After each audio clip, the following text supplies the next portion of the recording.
ایک دفعہ جنگل میں ایک ہاتھی اپنے بچے کے ساتھ نہا رہی تھی کہ اچانک ایک ہاتھی آئی اور اس کے بچے کے ساتھ کھیلنے لگی اور کھیلتے کھیلتے اسے اپنے ساتھ لے جانے لگی۔ یہ دیکھ کر ماں بہت پریشان ہوئی اور چیخی، میرا بچہ واپس کرو، یہ میرا ہے۔ وہ کہنے لگی، نہیں، یہ بچہ تو میرا ہے، میں ہی اس کی ماں ہوں۔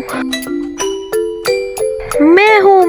لڑائی ہو گئی اور جنگل کے تمام جانور اکٹھے ہو کر انہیں دیکھنے لگے۔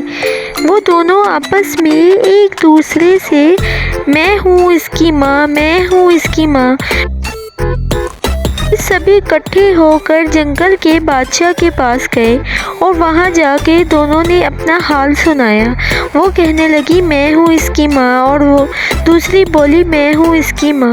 لیکن جنگل کے بادشاہ نے اسے کہا کہ میں دیکھتا ہوں جو بچے کا زور سے پیر کھینچ کے اتار دے گا وہی اس کی ماں ہوگی۔ اور دوسری ہتھنی بولی، ہاں، میں یہ کر سکتی ہوں، میں کروں گی، ضرور کروں گی۔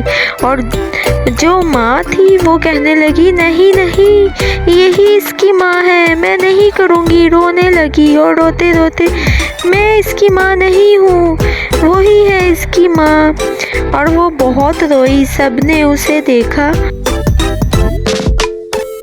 دیکھتے دیکھتے وہ بیچاری رونے لگی اور روتے روتے، میں نہیں کر سکتی یہ۔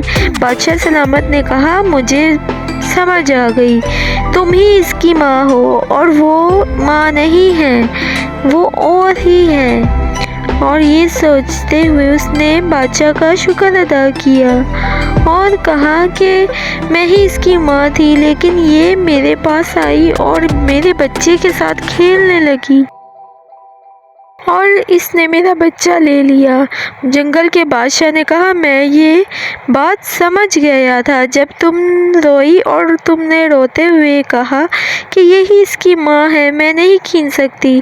جنگل کے بادشاہ نے اسے گھرایا اور وہ بھاگ گئی اور خوشی خوشی سے ماں اپنے بچے کو لے کر چلی گئی۔ اور جنگل کے بادشاہ نے کہا کہ آئندہ کے بعد کسی بھی ہتھنی کو اپنے بچے کے پاس نہ آنے دینا، اور اسی طرح اس کی ماں خوش ہو